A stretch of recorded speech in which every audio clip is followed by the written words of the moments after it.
이 작품은 그레타 거익의 두 번째 연출작입니다. 첫 번째 작품은 레이디 버드고요.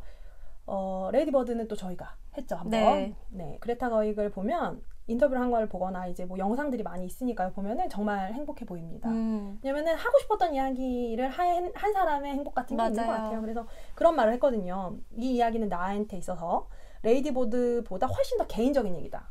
왜냐하면 작은 아씨들은 자기에게 모든 것이기 때문에 It's my everything이라고 해요. 그러니까 이게 나에게 모든 이야기라는 거죠. 자신에게는 이야기의 원천 같았던 거라는 말을 합니다. 너무 신기한 것 같아요. 그냥 일반 관객이 봤을 때는, 그러니까 레이디버드 때 그 얘기가 되게 많았잖아요. 그 주인공 레이디버드가 그레타 거의 본인 아니냐라는 얘기를 했는데 자기는 절대 그렇지 않았다. 물론 비슷한 부분이 있지만 학창 시절에는 굉장히 다른 캐릭터였다고 실제로 얘기를 했었잖아요. 오히려 자기에게 훨씬 더 가까웠다라고 느낀 이야기는 작은 아씨들이라는 거예요. 근데 그 이야기를 하면서 그런 표현을 한번 했는데 조 마치는 작가가 되고 싶어하는 나에게 북극성이었다라는 말을 해요. 조 마치를 보고 길을 따라갔다는 거죠. 근데 이번에 CGV에서 왜 아카데미 기획전 하면서 작은 아씨들 이번 거를 좀 일찍 본 분들이 계시더라고요. 근데 전부 다 감상 남기는 걸 보면은 전부 다 이제 조 마치를 보면서 동경하면서 자라왔다, 저렇게 되고 싶었다 하는 얘기를 되게 많이 하시는 것 같아요. 그 조 마치처럼 되고 싶지 않다고 생각할 수는 있는데 조 마치를 좋아하지 않긴 되게 어려운 작품이라고 저는 생각하고요. 근데 정말 재밌는 거는 그레타 거익의 유년 시절과 그레타 거익이 글을 처음에 써나갈 때까지는 조 마치가 북극성이었지만 지금의 그레타 거익에게는 루이자 메이 올콧이 북극성이라는 거예요. 그래서 휴디님이 말씀하셨었지만 이 작품은 결국 루이자 메이 올콧에 대한 이야기인 겁니다. 저 보다가 이제 엔딩 보고 나서 이거는 조 마치에 대한 얘기처럼 보이지만 결국에는 원작자인 루이자 메이 올콧에 대한 이야기를 만든 거구나 라는 생각이 들었어요. 우선 아까 말씀드린 것처럼 각색에 있어서 가장 인상적인 부분은 크리스마스로 시작을 하지 않고 현재를 중심으로 해서 과거의 기억이 불러와지는 구성입니다. 지금까지 영화했던 거랑은 굉장히 큰 차이를 보이는 지점인데요. 그 효과는 사실 저는 이 이야기가 대부분이 자매들의 성장담으로 읽히는 경우들이 많았었다는 생각을 해요. 그런데 이제는 이 구성이 이제 조를 중심으로 해서 과거를 소환하는 이야기로 가게 되면 그때부터는 이 이야기는 아주 명백하게 조의 이야기가 된다고 저는 생각합니다. 조가 작가가 되는 이야기인 거예요. 자신이 원하는 방식의 작가. 자신이 생각하는 결국 조 마치라는 이름을 사실은 루이자 메이 올콧이라는 이름을 모두 알게 되는 작가가 되는 그 과정에 대한 이야기인 겁니다. 작은 아씨들을 쓰게 되는 이야기예요. 애초에 그레타 거익이 이 이야기를 새로 영화로 만들 때 작은 아씨들이랑 같이 커온 여성들을 타깃으로 만든 것 같아요. 그냥 이 이야기를 이미 알고 있고 그래서 조랑 에이미가 원작에서 어떻게 됐는지 이미 알고 있는 사람들을 대상으로 이야기를 건넨 거라고 생각을 해서 이해를 못하시면 아쉽다. 그냥 그런 얘기를. 못하셨다. 안타깝다. 그리고 드디어 각색의 가장 중요한 부분인 결말에 대한 이야기를 좀 해보도록 할게요.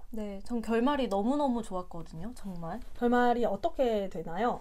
조가 작가가 되고 작은 아씨들을 집필을 하고 있죠. 그런데 출판사인가요? 거기가? 맞죠. 출판사에서 여자는 결혼을 해야 된다 무조건. 이 안에서 주인공이 결혼을 하는 것으로 마무리를 해라 라고 얘기를 했는데 조가 그렇다면은 처음엔 거부를 하다가 그 대가로 저작권이나 이런 걸 다 자기가 가지기로 하고 작품 안에서는 이제 뭐 연애를 하고 사랑을 하는 것으로 나오는데 실제로는 그냥 작은 아씨들이 탄생하는 것까지로 해서 마무리가 되게 됩니다.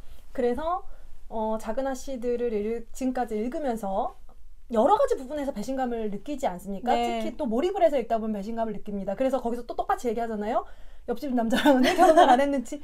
사실 작은 아씨들 편에 아주 많은 분들이 로리랑 조가 왜 결혼을 안 했는가가 물론 심지어 책에서 엄청 충분히 설명해줘요. 그쵸. 조가 자기가 말로도 설명하고 그럼에도 불구하고 그 둘이 이루어지기를 바랬던 그 독자층이 있을 거 아닙니까?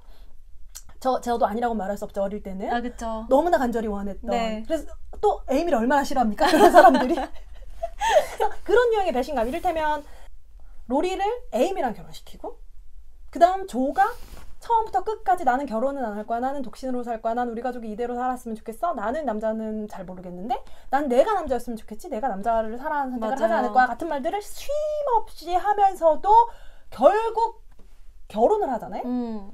배어 교수? 심지어 여기서는 뭐 저는 그래서 거기 일부러 그렇게 선택했다고 생각해요. 굉장히 꽤 멋있는 남자 배우인 루이 가레를 선택을 하죠. 그리고 좀 젊고. 그게 되게 중요한데 왜냐면은 배어 교수가 열 몇 살이 많다고 나와요. 맞아요. 원작에서는. 그래서 94년 버전을 보시면 충격을 받으십니다. 저 사람이랑 해야 돼? 누가 결혼을? 위노나 라이더가 왜? 막 진짜로. 그런데 그리고 사실은 로리랑 에이미도 나이 차이가 큰데 그걸 좀 많이 줄인 거예요. 네. 엄청 징그러울 수 있는 설정들을 좀 바꿨습니다. 그런데 그러한 일종의 배신감들이 왜 그렇게 될 수밖에 없었는지를 사실은 루이자 메이 올콧이 된 거죠. 그쵸. 그래서 거의 그리고 조를 루이자 메이 올콧의 자리에 위치시키면서 그 선택들이 왜 그럴 수밖에 없었는지를 사실 보여주는 결말을 보여주는 거죠. 전 이거 관련해서 그레타 거익이 좀 길게 한 인터뷰를 봤는데 거기에 이 배어 교수랑 결혼하는 원작의 엔딩에 대해서 막 얘기를 했더라고요. 그러면서 아니 원작에서 단지 배어 교수는 조의 집에 나타나기만 했다. 어피어라고 얘기하거든요. 나타나기만 했는데 왜 데우스 엑스 마키나라고 해서 이야기가 그냥 그렇게 됐습니다 하고 자동으로 마무리되는 거를 뜻하는 얘기가 있잖아요.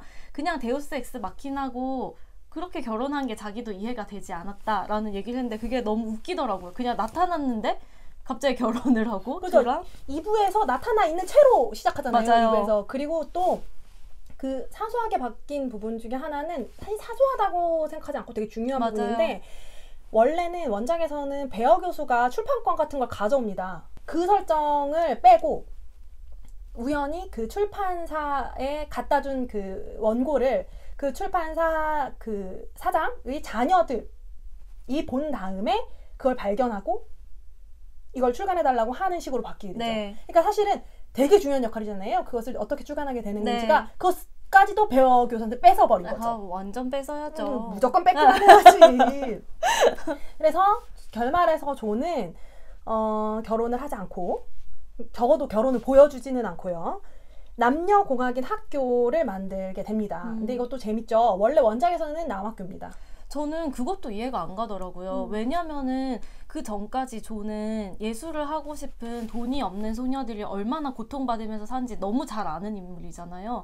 근데 원작에서 보면은 막 가난한 소년들을 위한 학교를 만들 거야 이런단 말이에요. 그러니까 저도 그건 너무 이상한 일이라고 생각했고 그리고 그 얼마나 여학생들에게 학교가 가혹한 공간인지는 저희 모두가 알고 있는 굉장히 유명한 일화, 라임절인 일화가 있지 않습니까? 에이미가 맞고 돌아오는. 그래서 이제 에이미를 그 학교로 보내지 않는 일화가 나오죠. 그러는데 왜 여학교를 만들고 남학교를 만드냐는 거예요. 그 대저택에. 근데 남녀공학인 학교를 만들게 되죠.